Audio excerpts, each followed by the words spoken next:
मोनसे गेदेर खौरां फिन आरोबाव गसाइगाव सिमलुथाफु पुलिसनि सिग्रोमनायाव गंनै बोलेर' पिकआप भेनजों लोगोसे 50 मोसौफोरखौ जब्द खालामनो हादों।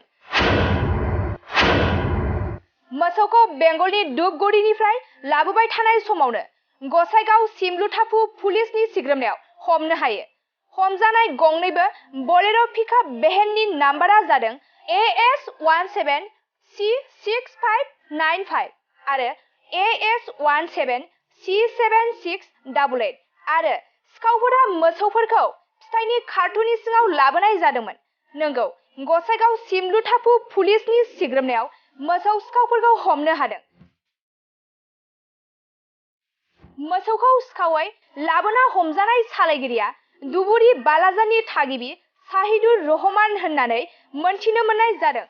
मोसौफोरखौ सोनाब बेंगलनि धुपगुरिनिफ्राय बङाइगाव सालमारा मोसौ हाथायसिम लांनांगौमोन होनना मोनथिनो मोनदों।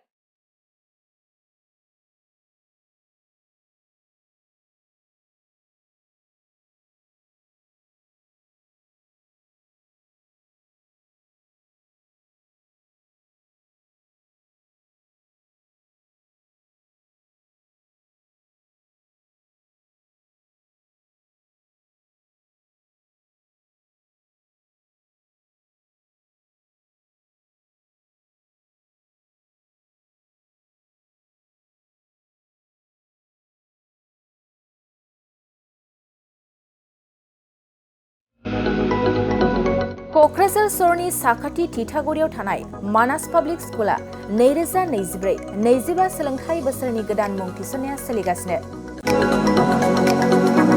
थिथागुरियाव थानाय इंराजि बिजोंनि मानास पाब्लिक स्कुलाव दासान्दि नार्सारिनिफ्राय 8 थाखोसिम गोदानै मुं थिसननाया सोलिगासिनो। बे फरायसालियाव गुनगोनां सोलोंथाइ होनायजों लोगोसे फरायसाफोरनि थाखाय दं मोजां खाबुफोर। थाखो फोरोंथायनि अनगायैबो yoga classes, basic computer education, English speaking skill, maths and science projecting, highly experience faculty आरो स्मार्ट क्लासेसनि खाबुफोर दं।